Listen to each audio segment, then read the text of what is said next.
vamos a hablar, como les decía, de un tema también importantísimo, de uso frecuente, de procedimientos prácticamente muy utilizados en el ámbito clínico y hospitalario en relación a lo que es la administración de medicamentos por vía parenteral. Si partimos de un concepto que es súper básico, que es definir lo que es la vía parenteral, pues tenemos que indicar que esto hace referencia a la administración de los fármacos en los cuales se va a utilizar una aguja y una jeringa para poder atravesar una o varias capas de la piel o membranas mucosas, músculo y vasos mediante inyección. Si partimos de esta definición, pues obviamente indicamos que las vías parenterales pueden ser 5, ¿no? La intradérmica, la subcutánea, la intramuscular, y estamos hablando de la intravenosa y también de la intraarterial, ¿sí? La administración por vía parenteral, si bien nos sirve para hacer la administración de medicamentos, también va a ser utilizado para la deshidratación, puede ser utilizado para dar soporte nutricional a los pacientes y también puede ser utilizado para la toma de muestras sanguíneas, ¿no? Es importante tomar en cuenta que por esta vía se va a introducir un líquido bajo una presión, obviamente ocasionado esto por una jeringa, que va a entrar a una cavidad, a un vaso, va prácticamente a colocarse dentro de un tejido, ¿sí? También es importante tomar en cuenta que por la vía parenteral, la respuesta de la acción del medicamento pues va a ser mucho más rápida que las otras vías que no son vías parenterales. Estamos hablando, por ejemplo, de una vía oral. Y dentro de las vías parenterales, la que tiene mayor acción de rapidez en el momento en que se va a administrar el medicamento, pues es obviamente la vía intravenosa, ¿sí? Estas vías parenterales alcanzan el medio interno sin ser reabsorbido por el aparato digestivo. Otra gran característica de estas vías parenterales. Si estamos mencionando estos aspectos y criterios básicos de lo que define la vía parenteral, pues nosotros indicamos que las vías parenterales pueden ser, mencionando aquí de 4 formas, incluyendo la vía intraarterial, ¿no? Tenemos la vía intramuscular, que tiene una colocación o una inyección a 90 grados, lo que significa que la aguja va a llegar justamente hasta el nivel del músculo y va a ser administrado este medicamento, ¿no? La cantidad máxima para administrar por esta vía es de 5 ml como máximo de forma general y como una norma estándar. Sin embargo, hay medicamentos y excepciones que pueden dar lugar a la administración hasta de 15 ml por esta vía, ¿no? Ya obviamente considerando una técnica de administración diferente a la común que normalmente se maneja de forma general en los centros hospitalarios.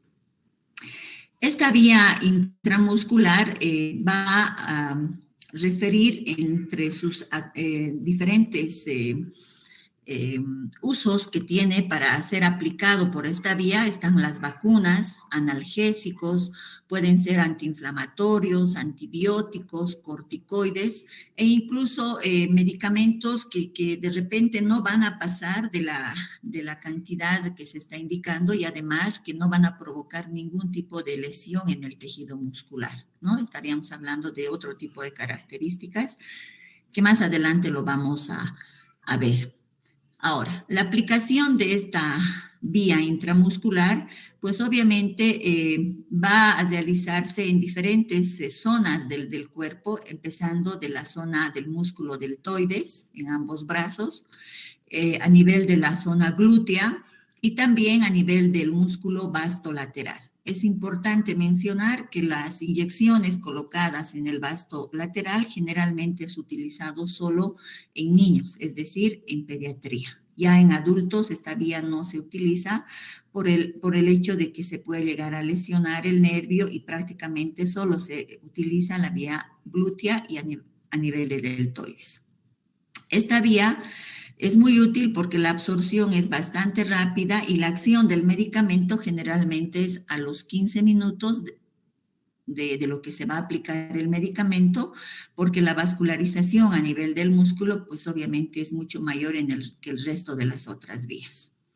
La vía subcutánea es una inyección que va a realizarse en un ángulo de 45 grados, lo que garantiza que la aguja va a llegar hasta el tejido subcutáneo y va a poder ser administrado el medicamento. Es importante también recalcar que los usos van a ser para colocar vacunas y donde más se utiliza en un centro hospitalario, pues es administrando lo que son las heparinas y las insulinas, ¿sí? La cantidad máxima para aplicar por esta vía generalmente va como 2.5 ml como máximo, ¿no? Debido a que es a mayor cantidad, pues la absorción no va a ser la adecuada y puede llegar a colectarse este medicamento, no absorberse y provocar formación de abscesos. Las zonas más utilizadas para la vía subcutánea son a nivel también de los brazos, a nivel del músculo deltoides también, en esa zona abdominal periumbilical, a nivel de lo que son la zona de los muslos, a nivel de los región de los omóplatos, a nivel de la región de los pectorales, también van a ser zonas utilizadas para este tipo de inyección. Es importante recalcar que en esta vía se tiene que formar un pliegue para su administración, ¿no? Acá la absorción es un poco más lenta, puede tardar unos más de 15 minutos, incluso hasta 30 minutos, y la acción va a ser un poco más lenta en relación a lo que va a ser la vía intramuscular. La otra vía de administración sería la vía intradérmica, que es una de las vías también muy utilizadas para hacer pruebas cutáneas, pruebas de sensibilidad o para ver si hay una reacción alérgica, por ejemplo, algún tipo de medicamento que el paciente pueda referir, se va a hacer ese tipo de pruebas de sensibilidad, ¿no? Aquí en la vía intradérmica, el ángulo de inyección es de 0 a 15 grados. La característica de esta vía es que siempre va a formarse una pápula y solamente se ingresa el bisel para hacer este tipo de inyección. Es importante también recalcar que la cantidad máxima que se va a administrar por esta vía puede llegar hasta 0,5 ml, no más, sí puede ser menos. Y además, esta vía, además de ser muy utilizada para este tipo de pruebas cutáneas o reacciones de sensibilidad, también puede ser utilizada para la aplicación de anestésico cuando se habla de zonas muy superficiales o heridas muy superficiales, especialmente a nivel de la cara, ¿no? Es importante también tomar en cuenta la vía intravenosa, una de las vías de repente con mayor uso en un centro hospitalario, para no solamente colocar medicamentos, sino hacer reposición de volumen y también administrar hemoderivados, ¿no? Acá la administración para vía intravenosa es bastante diferenciada en el sentido que va a alcanzar ángulos desde 10 hasta incluso 60 grados para hacer ese tipo de administración. ¿Por qué? Porque va a depender de la presentación de la vena y de la zona donde va a estar ubicada esta vena y también del tipo de paciente, ¿no? No es lo mismo puncionar una vena en un paciente de una constitución delgada a un paciente que sea gordito, obeso o tenga edemas, ¿no? Entonces va a depender de esa presentación la forma o el ángulo de ingresar esta aguja. La característica de esta vía es que no hay una cantidad máxima para definir que se va a administrar por esta vía, porque todo esto va a depender del requerimiento del paciente, ¿no? Pero sí hay una cantidad mínima, o sea, en relación a las otras vías, tiene una cantidad mínima. Y la cantidad mínima para administrar por esta vía, hablando de administración, por ejemplo, de medicamentos, y que estos sean diluidos, va a ser de 10 ml. Estamos hablando en la parte de adultos, porque en pediatría obviamente esto cambia, ¿no? Es importante tomar en cuenta que para hacer la administración por vía intravenosa, pues tenemos diferentes modalidades para la administración de los medicamentos. Puede ser por administración en bolo a través de una jeringa, o a la administración de medicamentos preparados en buretas de forma intermitente, o se va a necesitar la canalización de la vena para colocar los sueros, ¿no? Entonces, esta canalización puede ser periférica o puede ser también aplicada por un catéter central que se le va a colocar al paciente. Pues la característica importante de esta vía es que una vez que se administra el medicamento, la acción es de forma inmediata. Es decir, que acá una de las vías de mayor riesgo y peligro en relación a lo que es la acción del medicamento, pues es la vía intravenosa, la cual va a tener un efecto muy rápido y lo que implica que no debe haber errores en relación al paciente correcto, al medicamento correcto que se va a ir administrando. Si ustedes observan en la parte inferior, vemos cómo se manejan las diferentes técnicas en relación al manejo de la jeringa para hacer la inyección, ¿no? Para el intramuscular se maneja como un lápiz o como para lanzar un dardo, para inclinación de 90 grados. Para la vía subcutánea es manejar por encima, es como manejar un avioncito, lo mismo que para la intradérmica y para la intravenosa.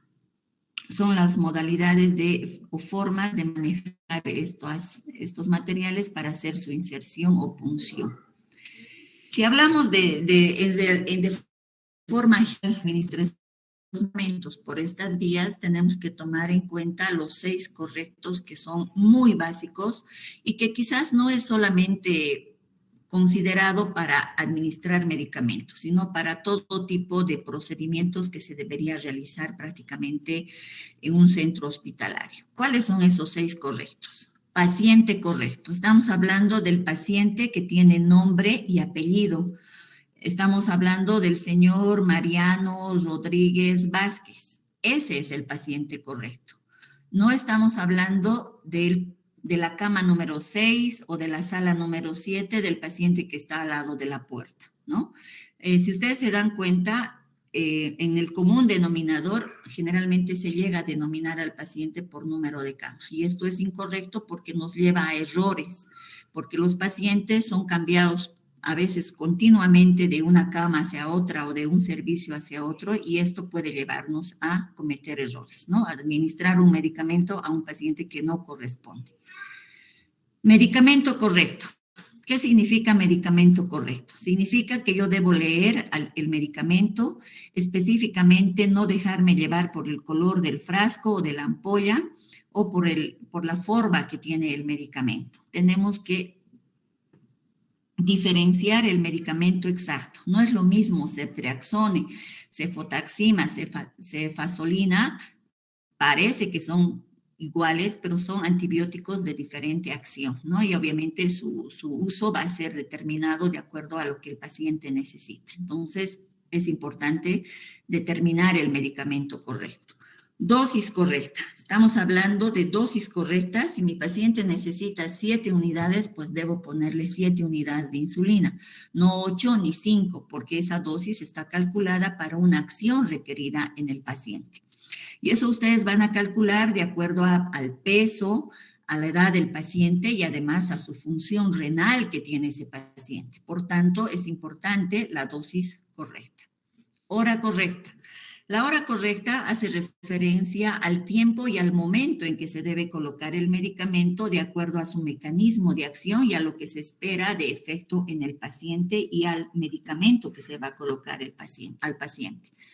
La hora correcta está marcada entre horas exactas, horas de log, y también está marcada por una terminología que nos va a indicar la acción del medicamento según la sintomatología del paciente. Si estamos hablando en relación a horas reloj y a tiempo de acción del medicamento, estamos hablando de cada día, es decir, cada 24 horas, cada 12, cada 6, cada 8, cada 4 horas. Entonces, estamos hablando de un intervalo correcto de horas, ¿sí? Pero cuando ya hablamos en relación a la sintomatología del paciente y el efecto que queremos lograr con ese medicamento, estamos hablando de cada día, BID, TID, KIT, STAT, PRN. ¿Qué quiere decir cada día? Pues un una hora del día que va a recibir el paciente, que no siempre va a ser un intervalo de 24 horas. ¿Qué quiere decir bit? 2 veces al día. Puede ser 8 de la mañana y puede ser a las 2 de la tarde. Es decir, no hay una interrelación de diferencia de horas exacta.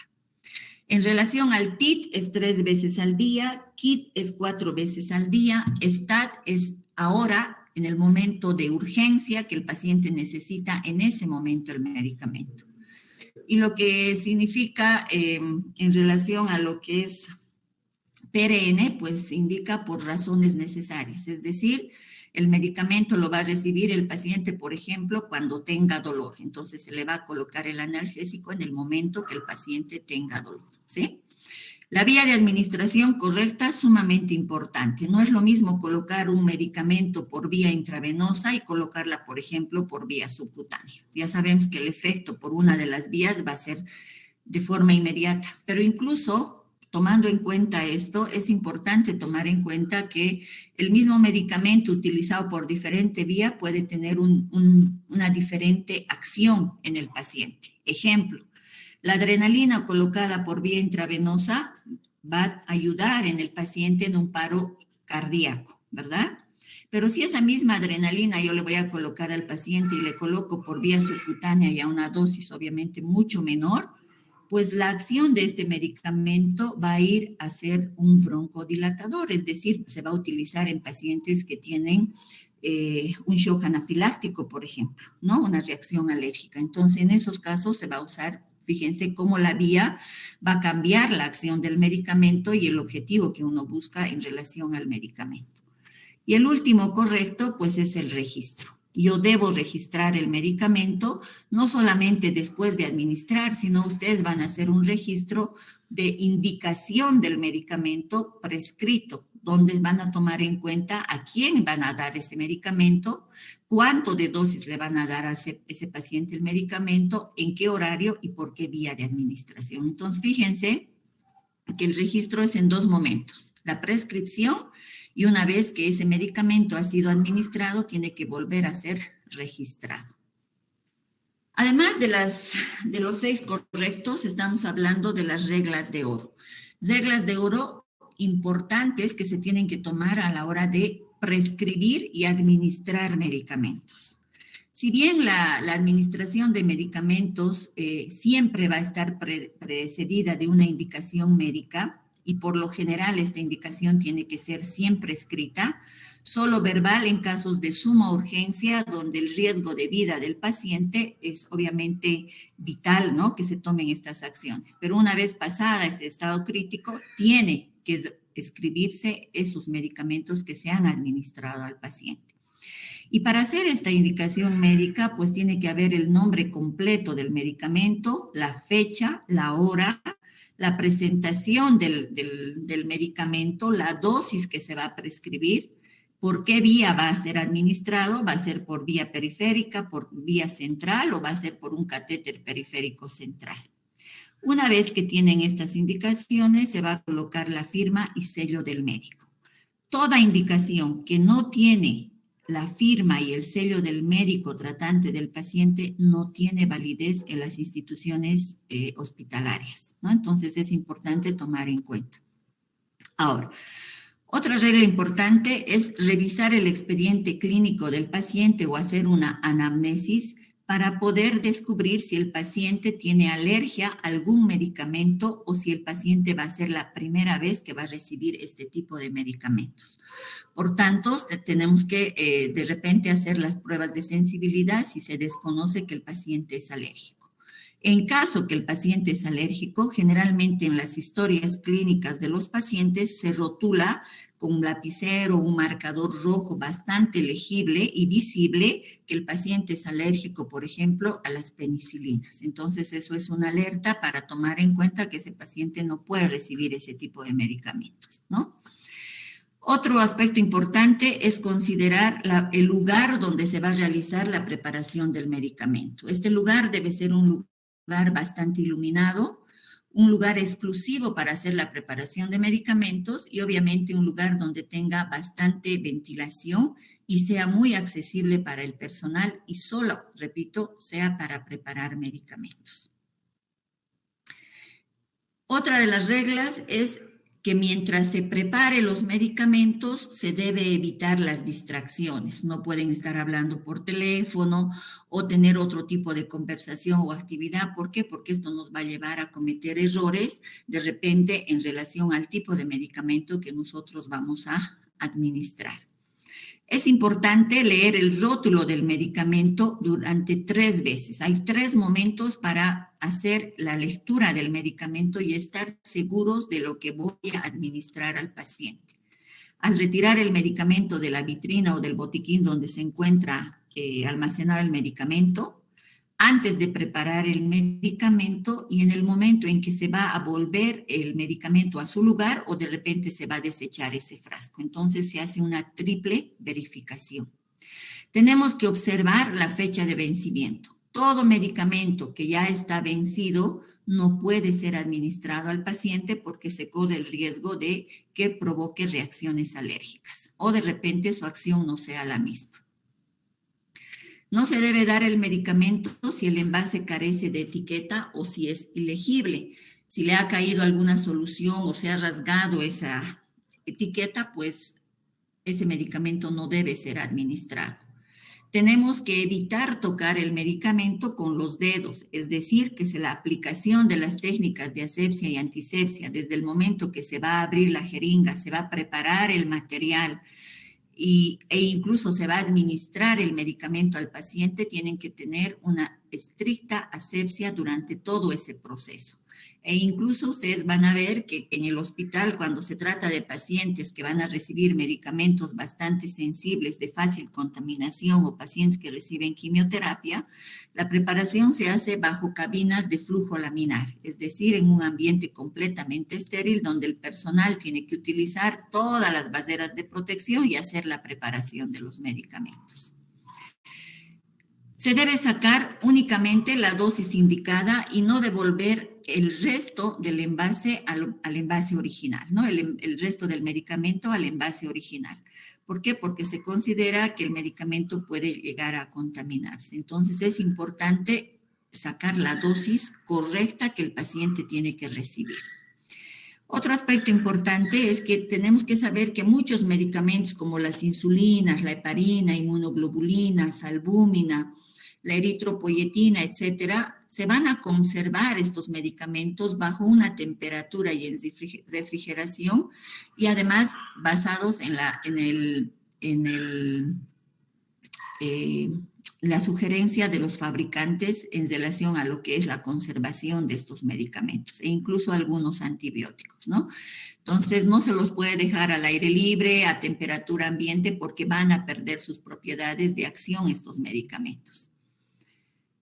Los pacientes que generalmente van a tener restricción de líquidos, como son los pacientes cardíacos, los pacientes renales, son pacientes que se tiene que tomar en cuenta que la dilución de esos medicamentos pues va a ser siempre a la mitad, es decir, al medio.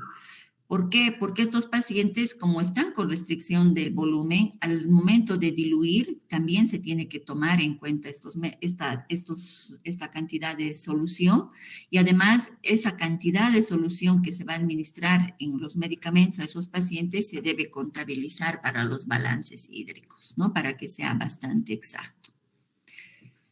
Tenemos que tomar en cuenta que hay medicamentos que pueden cambiar su aspecto debido a que no han sido mantenidos bajo las normas de que se dice, por ejemplo, bajo refrigeración, que no le haya dado el sol, que no se haya mantenido al ambiente, pueden cambiar de color y aspecto, volverse más densos, pueden ser más amarillentos, pueden formar sedimento o cristales.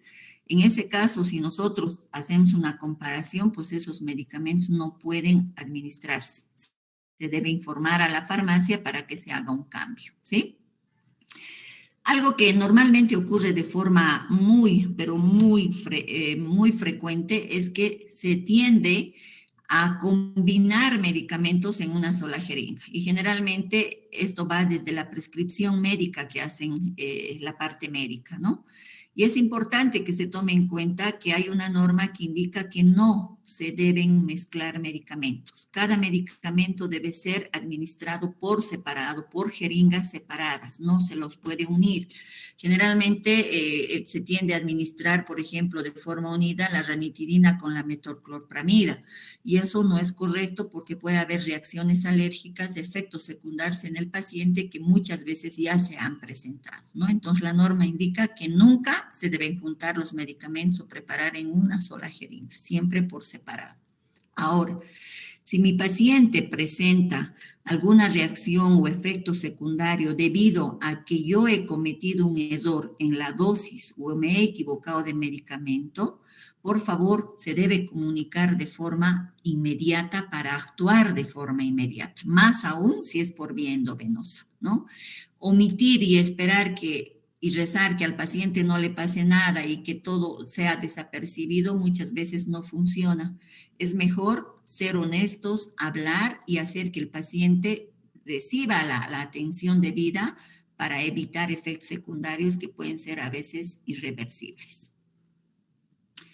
No debemos administrar medicamentos que yo no haya preparado. Todo lo que yo preparo, administro. Si a alguien se le ocurre preparar y le dice, ve a ponerle este medicamento, pues eso está prohibido. ¿Por qué? Porque no sabemos cómo lo ha preparado y que realmente sea el medicamento que el paciente necesita.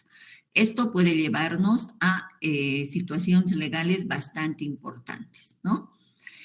La indicación que ustedes colocan en las hojas de indicación médica tiene que ser, pues, legible, debe tener letra clara, y además debe ser bastante precisa en relación al tipo de medicamento. Tenemos que tomar en cuenta que antes de administrar los medicamentos, debemos valorar al paciente para ver si aún necesita y si realmente la dosis que va a recibir es la adecuada para el paciente, ¿no? Por ejemplo, la digoxina. La digoxina es un digitálico que se administra a los pacientes, por ejemplo, cuando tiene frecuencias cardíacas superiores a 60 por minuto, 80 por minuto, más de esa frecuencia. Pero si mi paciente está con una frecuencia cardíaca de 40 y está prescrito una digoxina, pues no le voy a administrar a este paciente. Por eso debo valorar primero si realmente este paciente necesita ese tipo de medicamentos. Ese es un ejemplo, ¿no? Así, si tomamos en cuenta todo este tipo o reglas de oro que son bastante importantes, pues se va a evitar cometer errores que, como les digo, pueden ser fatales para el paciente. Mencionamos los 4 yo, que ya les había dicho hace rato. Si yo preparo, yo administro, yo registro y además si hay algún efecto o alguna reacción colateral en el paciente, pues yo respondo, ¿no? Entonces yo debo ser responsable prácticamente. Si yo voy a prescribir, pues tengo que ser responsable de lo que se le va a administrar al paciente porque yo estoy prescribiendo de acuerdo a lo que yo he valorado y a lo que aparentemente necesita ese paciente. Entonces, tengo que ser responsable también en ese aspecto. Aquí pueden ver algunas imágenes en relación, y aquí las estoy mostrando con flechas, de cómo se hacen las indicaciones médicas. Se empieza desde lo que es la dieta y luego los sueros y luego los medicamentos que va a recibir el paciente y luego los cuidados generales, ¿no? Fíjense que la letra es bastante clara, pero sin embargo hay errores. Aquí están indicando la solución Harman, que es el Ringer lactato, están indicando 125 cc hora, pero no indica la vía, ¿verdad? Ni indica en qué tiempo y en qué hora, en qué momento o cuánto tiempo va a recibir esta solución el paciente. Entonces, hay un error. Y esta indicación, pues, no puede ser transcrita ni, obviamente, realizada, ¿no? Porque está incompleta. Acá, bicarbonato, 2 ampollas, IV cada 12 horas. IV es amplio, intravenoso, periférico, central. Entonces, se tiene que tomar en cuenta, ¿sí? Y aquí, si ustedes se fijan, yo no sé si quién pueda hacer una aspiración genital de secreciones por turno. Y aquí ha habido un error. Es aspiración gentil de secreciones por turno. Fíjense cómo, si uno no lee bien y no se da cuenta de lo que escribe, pues hay errores muy grandes en las indicaciones médicas, ¿no? Y aquí tenemos otra receta que se le prescribe al paciente, donde prácticamente la letra es no legible, muchas cosas no se entiende y de repente puede llevar y provocar errores en la administración de los medicamentos, ¿no? Aquí tenemos otra indicación, esto es de nuestros hospitales, solución Ringer lactato 1000 cc para vía. ¿Para cuál vía? Para vía, ¿será que quiere decir 24 horas? ¿O para vía, de qué vía están hablando? Igual. Sin embargo, fíjense, ha sido tiqueado y ha sido admitido esta indicación por su posición y porque realmente de repente ya saben cómo este médico hace su prescripción. Pero eso no es correcto, porque si esto entra a un juicio de un paciente y a un proceso legal, pues esto ya está dentro de un error, ¿no? Entonces, fíjense, la ampicilina 2 gramos EB está y previa prueba de sensibilidad, la PPS, ¿no? Entonces, las indicaciones tienen que ser completas y precisas. Zinger lactato 1000 cc o ml puede ponerse, IB periférico, y cuando se dice para vía puede significar para 24 horas o tiene que especificar qué quiere decir vía. Entonces la parte correcta sería esta. ¿Cuáles son los criterios para administrar los medicamentos según la vía de administración? Pues tenemos que tomar en cuenta quién es nuestro paciente.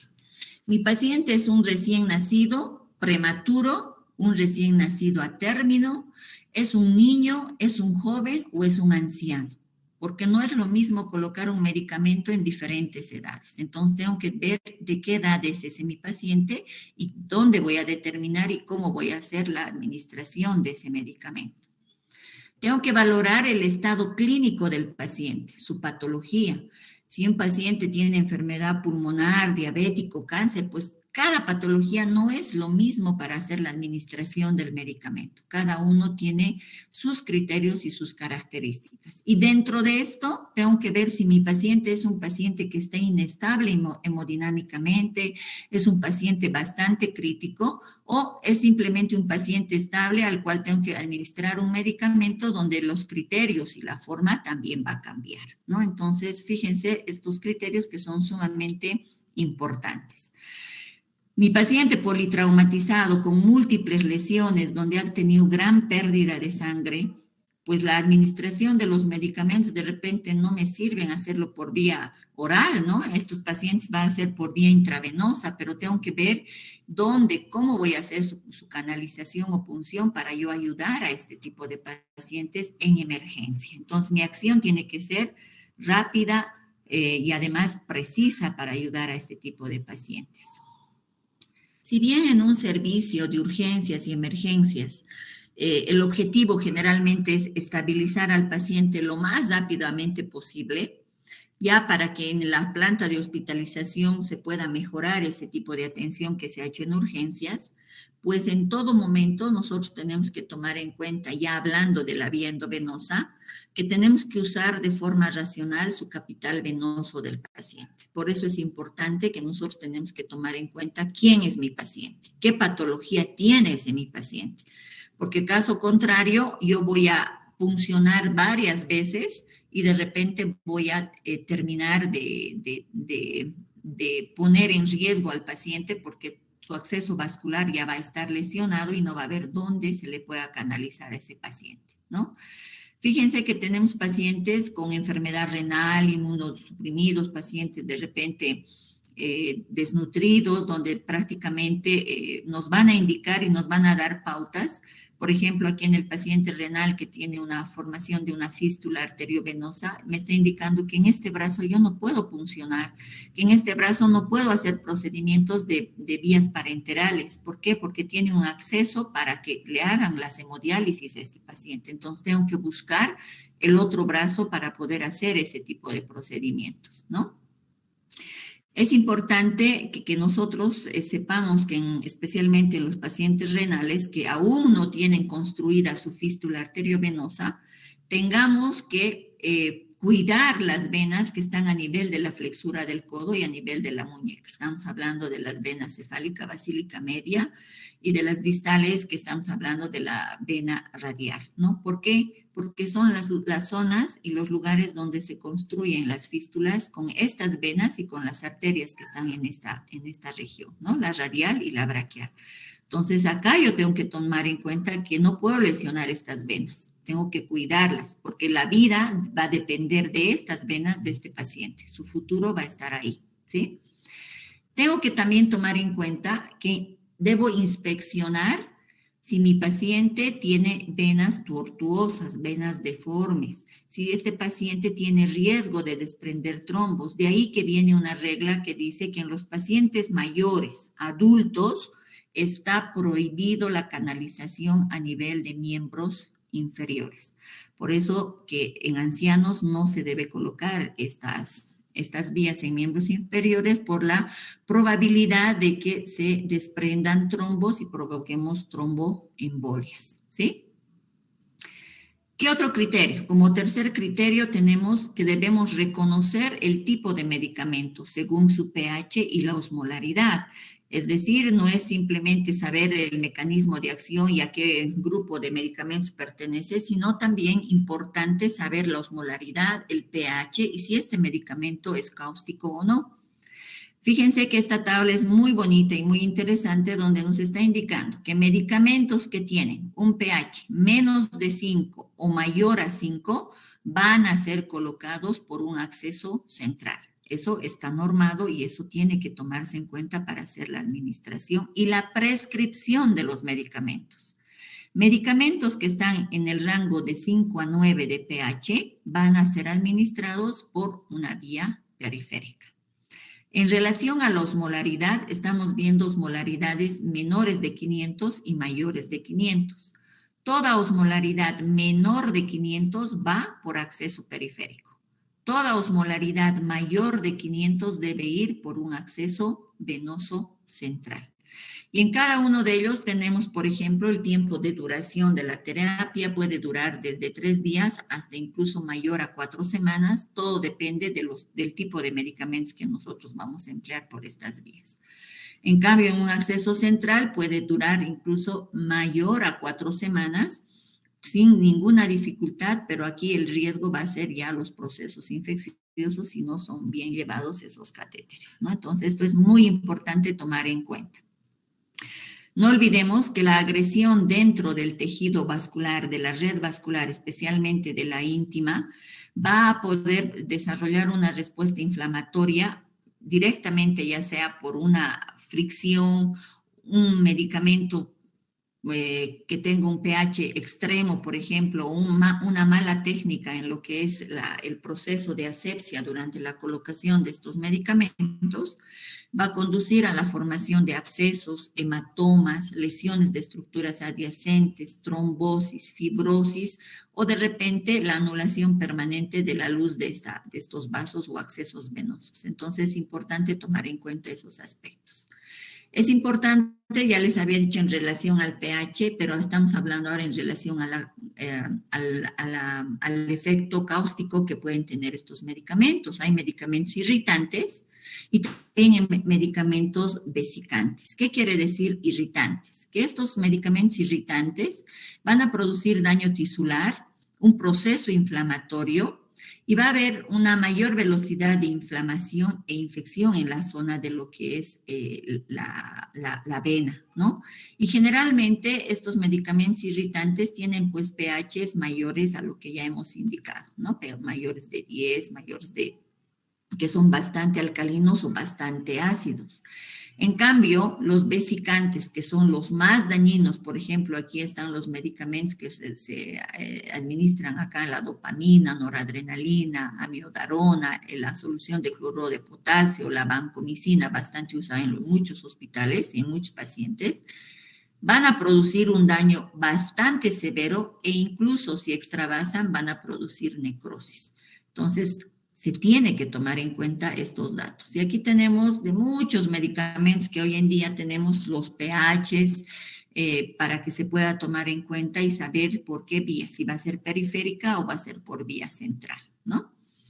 En relación a los medicamentos y las diluciones que se tienen que utilizar, fíjense, la mayoría de los antibióticos deben ir en dilución de 100 ml Y tienen que pasar, si ustedes se fijan, en 1 hora, no en 2 minutos, ni en 3, ni en 5. Tiene que pasar en 1 hora a goteo, porque caso contrario, estos medicamentos pueden tener efectos adversos en los pacientes y obviamente es importante tomar en cuenta que al administrar estos medicamentos y prescribirlos, tenemos que tomar en cuenta que tienen incompatibilidades con este otro tipo de medicamentos, es decir, que no se pueden mezclar. Entonces, eso ya lo hemos mencionado y está dentro de las reglas de oro, ¿no? Fíjense lo que puede provocar la extravasación de un medicamento fuera de la vía que se tendría que colocar. Aquí estamos hablando del gluconato de calcio, gran pérdida de tejido, una ulceración importante, o puede ser una necrosis, como están viendo ustedes acá, debido a lo que ha sido la extravasación del cloruro de potasio, ¿no? Y generalmente los ancianos, los niños o personas que están inconscientes no van a manifestar este tipo de dolor o sensación que van a tener en el momento de la aparición de estas lesiones, porque de repente el llanto o el estado de conciencia en el cual se encuentran no van a ser alertantes para el personal de salud. Pero esto ya implica un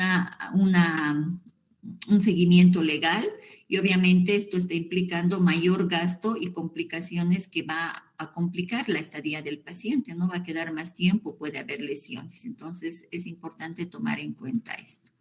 El último criterio es el tiempo de hospitalización según patología del paciente, ¿no? Entonces, hay pacientes que van a entrar por una pancreatitis grave. Estos pacientes no van a permanecer días, van a permanecer incluso meses por la complicación que tienen estos pacientes y el tratamiento que deben seguir. Entonces, no le voy a colocar una vía periférica en este paciente. De repente va a necesitar un catéter periférico central o directamente un catéter central este paciente para cuidar su red venosa.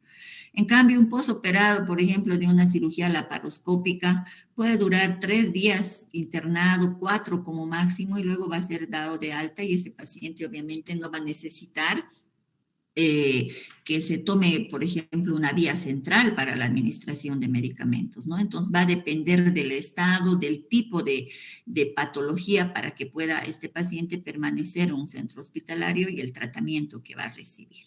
Ahora hablamos de los materiales. De forma rápida vamos a ver los materiales que se utiliza prácticamente para hacer este tipo de tratamientos por vía parenteral. Estamos hablando de la aguja, que tenemos que tomar en cuenta que para la administración de medicamentos el bisel siempre tiene que estar hacia arriba, ¿no? Solo para cargar de una ampolla el bisel se coloca abajo, pero para administrar por todas las vías siempre el bisel hacia arriba y siempre la aguja hasta la primera parte del cono se la considera y se la debe mantener completamente estéril. Tenemos un sinfín de tamaños, de colores de agujas y de grosor de aguja, ¿no? Ahí en tamaño y en grosor. A mayor número de la aguja, pues va a ser más delgadita y más pequeña. A menor número, la aguja es mucho más gruesa, ¿sí? Y generalmente las número 21, 22 se utiliza para vía intramuscular, intravenosa, y las más pequeñitas se utilizan para la vía intradérmica y para la vía subcutánea.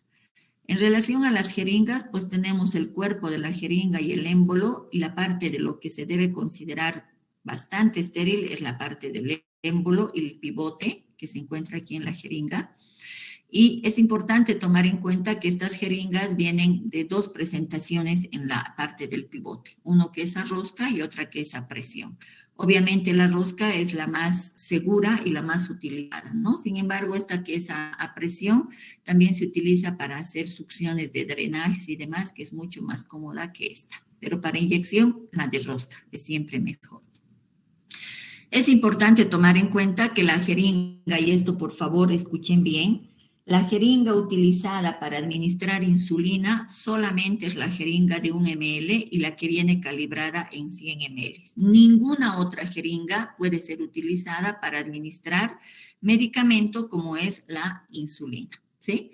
La de 1 y la de 3 se utiliza para la vía intradérmica, la de 1 y subcutánea la de 3. La de 5 para la vía intramuscular. La de 10, la de 20 y más se utiliza para la vía intravenosa y generalmente las de 60 ml se utilizan para hacer lavados gástricos en los pacientes, ¿no? La de 20 y la de 60. O la jeringa septo también se puede utilizar para ese tipo de procedimientos. En relación a lo que son los medicamentos y su presentación, tenemos el frasco vial y tenemos la ampolla. El frasco vial es un recipiente de vidrio que va a tener una tapa que además tiene una gomita a través de la cual se va a puncionar y se va a cargar el medicamento. En cambio, la ampolla prácticamente se la carga rompiendo la cabeza y las partes de la ampolla y tanto del frasco vial son cabeza, cuello y cuerpo. Generalmente se rompe del cuello para poder hacer la carga de la ampolla, ¿no? Y esto ustedes lo van a ver con mayor detalle en la práctica que van a realizar en sus diferentes rotaciones. Entonces, la ampolla, si es de vidrio, se toma en cuenta que es de riesgo para producir algún tipo de lesión o corte en el personal, por lo tanto, hay una técnica para hacer su apertura. En relación a las ampollas, por favor, nuevamente en imágenes les mostramos que se debe leer antes de cargar cualquier medicamento o administrar al paciente, leer de qué tipo de medicamento se trata, su concentración, con cuánto está diluido, en cuánto viene esa cantidad del medicamento de dosis y no solamente dejarse llevar por el color de la letra. Fíjense, el agua destilada viene parecido a lo que es el cloruro de potasio, ¿no? Y un error acá puede ser fatal para el paciente. Le administramos cloruro de potasio en bolo al paciente o en jeringa y le podemos provocar paro cardíaco a este paciente irreversible, ¿no?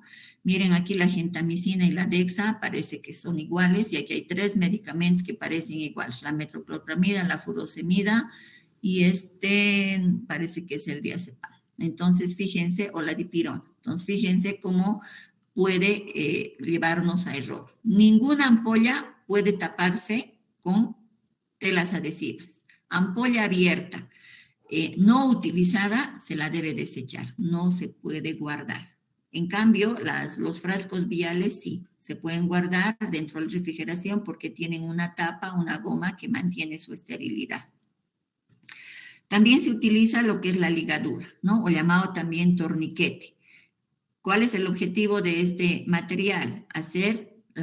Disminuir el retorno venoso, ingurgitar las venas, hacerlas más visibles y facilitar su punción. Ese es el objetivo de los torniquetes. Estos se colocan en relación a la zona de punción a 4 traveses de dedo o a 12 centímetros de la zona de la punción. Luego tenemos los catéteres, llamados también bránula, punzocad, abocad, venocad.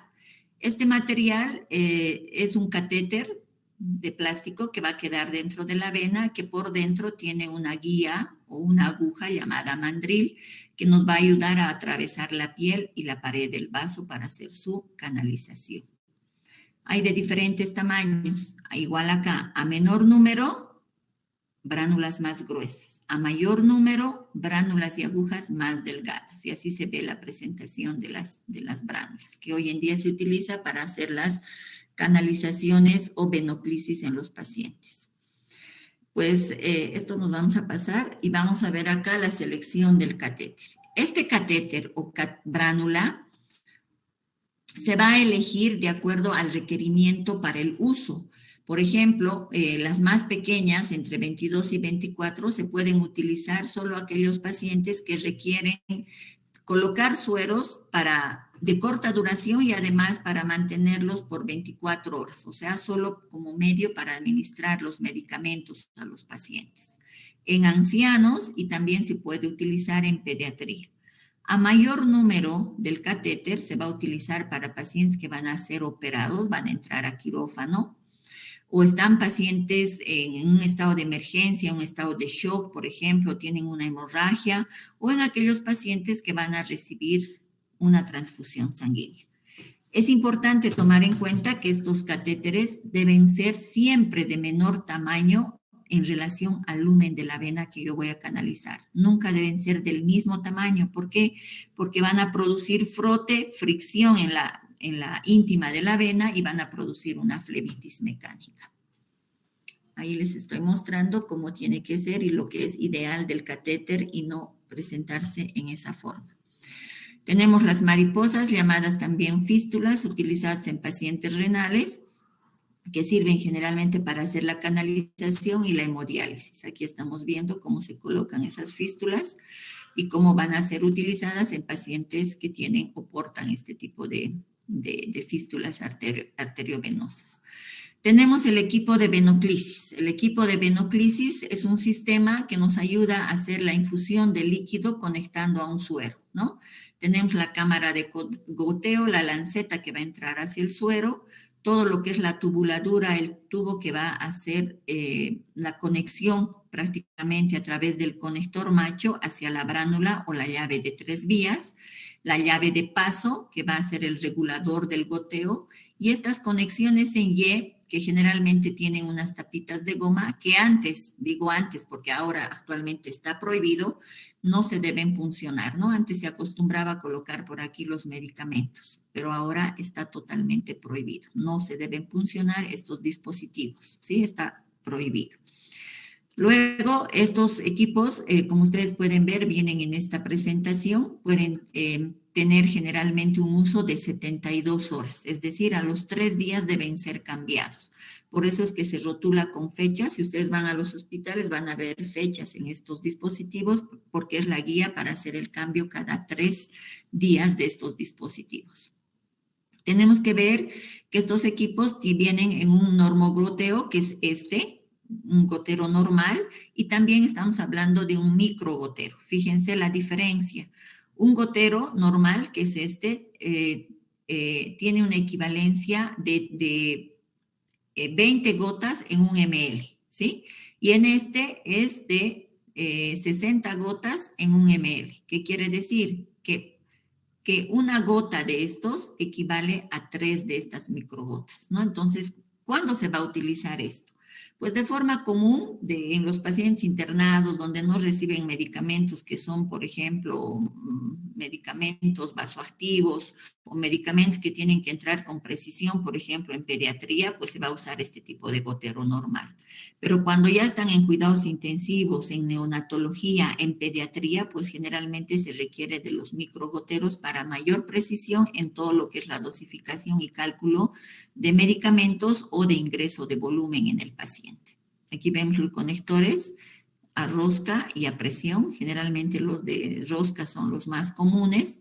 Tenemos equipos radioopacos, como están viendo aquí, los Intrafix Safetset, que generalmente se utilizan para administrar medicamentos fotosensibles. Si ustedes se fijan, esas conexiones en Y en estos equipos ya no son con gomitas, sino son los Saffer-Flow o los conectores sin aguja, que esta mañana les mostré a algunos de mis estudiantes para que puedan ver que ya existe en nuestro medio este tipo de material, ¿no? Que facilita mucho la administración de medicamentos y obviamente baja el índice de infecciones.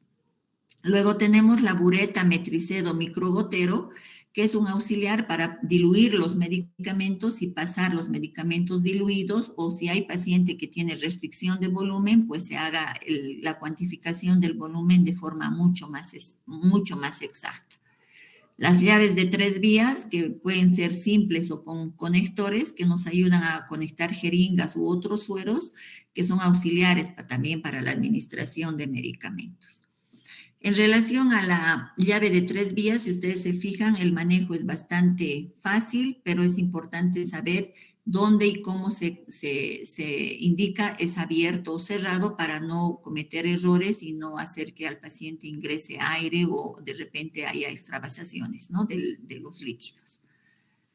Los conectores sin aguja que les decía, los Saffer-Flow, permite conectar la jeringa de forma directa hacia los dispositivos, sin uso de aguja, porque el uso de aguja y punción de los sueros o de los dispositivos está actualmente prohibido, ¿no? Y tenemos un bagaje de soluciones desde cristaloides, coloides, que van a ser administrados o utilizados para la administración. Y otro aspecto importante es la rotulación del suero, ¿no? Donde tiene que estar el nombre del paciente, en qué cama está, en qué servicio, de qué solución se trata, qué agregados tiene, cuántos ml por hora va a entrar, a cuántas gotas, a qué hora inicia, a qué hora termina y quién está haciendo la administración, que puede ser la enfermera o puede ser el médico, quien está encargado de hacer la prescripción. Todo suero, jóvenes, tiene que estar rotulado y además marcado en horas, ¿sí? Este marcado de los sueros es importante porque de acuerdo a este se hace el balance hídrico y se valora la cantidad de suero que está entrando en el paciente. Así se preparan los sueros y así prácticamente se los rotula, ¿no? Entonces estamos viendo los diferentes tipos de sueros, que estamos hablando acá de los isotónicos, hipertónicos, hipotónicos, y la concentración que tienen este tipo de sueros, ¿no? Desde el fisiológico, el glucosado al 5, 10, 50%, el glucosalino que viene al 2.5%, el ringer lactato al 5%, que se lo considera hipertónico, ¿no? Y aquí vemos, fíjense que las soluciones también tienen su pH y tienen su osmolaridad. Y si valoramos esto, fíjense, una dextrosa al 50%, pues tendría que ir pasado por una vía central, porque su osmolaridad es superior a 500, está en 2.775, entonces muy alto. Por tanto, ¿esto qué va a provocar? Una lesión y una flebitis química en las venas. Y ahí vemos los diferentes sueros con sus pHs y sus osmolaridades que tenemos que tomarlos en cuenta. Otro material que ustedes van a encontrar en los hospitales son las bombas de infusión, materiales que van a dar con precisión el goteo y la cantidad de solución que estos pacientes van a recibir. Pueden ser para sueros o pueden ser para jeringas, como ven ustedes acá. Hay una infinidad de tipos de bombas que lo importante es que sirvan para hacer este tipo de administración. Por ejemplo, medicamentos para pseudoanalgesia en los pacientes, medicamentos que van a entrar, por ejemplo, a una dosis mínima, se va a utilizar este tipo de dispositivos. Luego hablamos de lo que son los materiales que nos sirven para hacer fijar o sellar las zonas de punción en los pacientes. Generalmente ustedes han debido observar que se utilizan lo que son las telas adhesivas, el micropor, el transpor o simplemente lo que llamamos los esparadrapos, ¿no? Que son estas telas muy utilizadas especialmente en el Viedma y en hospitales de la periferia. Pues estos materiales no son los adecuados y los que se deberían utilizar, por ejemplo, para vía intravenosa. ¿Por qué? Porque estas telas no son estériles, son sucias y se ha comprobado por estudios y por tanto estas no deben ser utilizadas para hacer este tipo de soporte y de manejo de estas vías, ¿no? Son solo telas limpias. Está bien para proteger por encima los apósitos, algún tipo de heridas y todo lo demás, sí, pero no puede ir de forma directa sobre un acceso vascular porque no son estériles. Peor estas, el esparadrapo, que es una tela bastante dura, provoca este tipo de lesiones en el paciente, quita la piel, provoca irritación, provoca alergia y más aún en recién nacidos, en bebés y en adultos mayores, en los ancianitos, ¿no? Y esto es nuestra realidad en nuestros servicios, ¿no? Telas colocadas ahí, pacientes con flebitis, niños que reciben canalizaciones en su cabeza, telas que no son las ideales, o selladas de esta forma con el esparadrapo, donde no sabes ni dónde está canalizado, no sabes si hay un proceso de flebitis, si esa vena ya está en segundo, tercero, cuarto grado de inflamación, prácticamente no te dan garantía. Por tanto, actualmente se utilizan lo que son los apósitos transparentes, llamados en nuestro medio como Tegader. Hay pediátricos, hay para adultos, y la característica de este dispositivo es que son estériles, te dan la visualidad de la zona de inserción, son muy fáciles de utilizar, te dan una estabilidad de fijación del dispositivo bastante bueno. Y lo más importante de todo, pues, es que no lastiman la piel y además son estériles y te garantiza una estabilidad de más de 7 días si lo sabes llevar bien y lo sabes utilizar de forma correcta. Aspectos que tenemos que tomar en cuenta que el profesional en salud las debe llevar a cabo cuando administra medicamentos por vía parenteral. Las condiciones básicas para administrar medicamentos por vía parenteral, pues es que debemos considerar que si bien la vía parenteral es muy común y se utiliza en pediatría, en adultos, en mayores, y prácticamente es una de las vías más utilizadas, pues también tenemos que ver que es la que más riesgos puede ocasionar en el paciente, ¿no? Entonces podemos vulnerar prácticamente muchas estructuras y poder lesionar al paciente de forma que de repente puede ser irreversible. Entonces tenemos que tomar en cuenta el lavado de manos. El lavado de manos, una asepsia correcta, porque si yo utilizo o no utilizo guantes o utilizo solamente guantes desechables, pues prácticamente yo puedo estar ya llevando gérmenes dentro del acceso vascular del paciente. La limpieza de la piel tiene un objetivo y tiene una forma de hacerlo, no es simple pinceladas y por aquí pasó. Tenemos que tomar en cuenta que hay un proceso de desinfección, una forma de hacerlo, y la misma inserción y colocación del catéter tiene que tomarse en cuenta en esas medidas. La higiene de las manos, ya eso lo han debido ver de forma básica en bioseguridad, han tenido que ver ya la parte importante de hacer un buen lavado de manos, la aplicación de forma adecuada del alcohol en gel, la limpieza, que para que es importante que tomemos en cuenta que las punciones se van a realizar para la vía subcutánea, intradérmica, intramuscular, del centro a la periferia. ¿Sí? Pero cuando hablamos de limpieza de la vena, pues se va a hacer un poco diferente, ¿no? Es en forma de barrido, de distal a proximal, sobre la vena y a los costados. Entonces eso se tiene que tomar en cuenta. Ya no se utilizan estas famosas torundas que estaban en torunderos, muchas metidas ahí, limpias, impregnadas con alcohol, y ustedes van a ver esto en muchos servicios. Esto es incorrecto, esto es una forma incorrecta y contaminada de manejar estas vías. No se lo debe utilizar. Las medidas y barreras físicas las tenemos que utilizar de forma correcta. Los gorros, barbijos, guantes desechables o guantes estériles, dependiendo del tipo de procedimiento que yo voy a realizar de forma correcta. Tengo que saber que la preparación de los medicamentos tiene que realizarse con toda la norma aséptica, más aún si son medicamentos muy sensibles o en pacientes inmunodeprimidos, ¿no? Tengo que utilizar incluso hasta batas estériles. Y la vía intravenosa, que nosotros la consideramos la más común, la más usada en los centros hospitalarios, pues va a ser utilizada y va a tener una aplicación amplia. Ya lo habíamos dicho, es importante tomar en cuenta y es importante que tomemos en cuenta cómo lo voy a yo colocar, si va a ser periférico, va a ser central, cuánto tiempo va a permanecer, qué técnica de punción se va a utilizar y además qué tipo de dispositivo yo voy a utilizar para hacer este tipo de acceso, ¿no? Es importante también que tomemos en cuenta, y esto ya les he dicho, es que hay tres tipos: la vía directa, la en bolo, la intermitente y la continua, ¿no? Entonces es importante tomar en cuenta todos estos aspectos. Recuerden la anatomía, que ustedes lo han visto, lo han repasado y obviamente ya han superado esa etapa y ustedes conocen muy bien dónde están localizadas las venas, qué tipo de venas hay a nivel del dorso, la red venosa dorsal, a nivel del antebrazo, brazo, y tengo que tomar en cuenta todas esas características que ustedes han visto prácticamente en todo lo que es la anatomía, ¿no? Van a tener pacientes que tienen un excelente capital venoso, venas muy bonitas, muy rectas, de buen calibre, pero también vamos a tener pacientes donde tú dices, ¿y ahora dónde le pincho? ¿Dónde?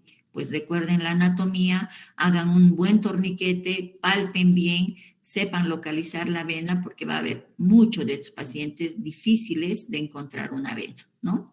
Entonces es importante tomar en cuenta esas características, ¿ok? La colocación del torniquete, los criterios de elección que habíamos dicho, el tipo de vena, edad del paciente, patología del paciente, duración de tratamiento, tipo de solución, el tamaño del acceso o de la aguja que yo voy a elegir de acuerdo al paciente que yo voy a realizar.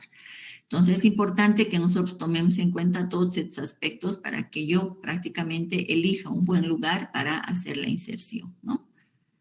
Ahora es importante también que conozcan que cuando hay pacientes muy difíciles, se puede utilizar la vía Doppler ecográfica para hacer esa canalización, ¿no? Que actualmente tenemos los ecógrafos portátiles justamente para hacer la detección de estas venas, ¿no? Hay así portátiles donde te da una luz infrarroja, donde te dibuja las venas y tú puedes hacer la canalización fácilmente. En nuestro medio hay varios hospitales que ya tienen este tipo. Lo importante es que no lleguemos a esto. Lo que es, fíjense la diferencia de un mal proceso de realización de una vía parenteral que provoca este tipo de lesiones en los pacientes, ¿no? Y muchas veces llegan a lo que es la infiltración en este tipo de pacientes. Hay bastantes complicaciones, sí, hemos hablado de la flebitis mecánica, la química, la infecciosa. La mecánica es por una mala fijación de los dispositivos o por un mal manejo de las agujas. La química es porque no se ha hecho una dilución adecuada de estos medicamentos y se ha infundido o no se ha tomado en cuenta el pH y la osmolaridad. Y la infecciosa es pues porque justamente no se han tomado las normas de asepsia y antisepsia y se ha provocado ese tipo de lesiones en el paciente. Tenemos los catéteres venosos centrales, pues hay un sinfín de tipos de catéteres, solo para que ustedes lo conozcan, lo vean, y el proceso y todo lo demás lo van a ver ustedes en años superiores, de cómo se coloca, cómo es el manejo. Hay catéteres centrales que van a ser permanentes, temporales, tienen 2 o 3 lúmenes también para poder hacer su conexión, y cada lumen tiene pues una función importante que va a cumplir, ¿no? Puede ser para medir la presión venosa central, para colocar los medicamentos o los inotrópicos o la nutrición parenteral, entonces se va haciendo la definición. Fíjense, el lumen proximal sirve para colocar la medicación, pseudoanalgesia, toma de muestras o transfusión de sangre. La distal, la medición de la presión venosa central o fluidoterapia en grandes volúmenes o fluidos viscosos o medicaciones. Y la media generalmente para nutrición parenteral, ¿no? Si el paciente va a recibir ese tipo de tratamiento. Esto nos vamos a pasar. ¿Tienen alguna pregunta, jóvenes? Por favor, los escucho o se me han dormido. Es fórmula de goteo y esto es importante, ¿no? Goteo por minuto que ustedes tienen que calcular para los pacientes. Es volumen, una constante de 3, y esta constante de 3 va a ser solo para cristaloides, por el tiempo, y el tiempo es en horas, ¿sí? Entonces, si por ese acaso tenemos una cantidad de suero de 1000 ml y queremos pasarle en 8 horas, entonces 3 por 8, 24. Entonces, 1000 dividido entre 24 me va a salir a cuántas gotas yo voy a pasar a este paciente ese suero. Generalmente puede salir 41.6, pues va a ser un redondeado a 42 gotas por minuto. ¿Se entiende? Entonces, esta es la fórmula que ustedes tienen que conocer y hacer el cálculo. Seguramente van a hacer prácticas en sus áreas de práctica para poder hacer este tipo de cálculos y es importante que lo tomen en cuenta. Bien, con esto hemos terminado la presentación de lo que es vías parenterales. ¿Alguna pregunta, chicos?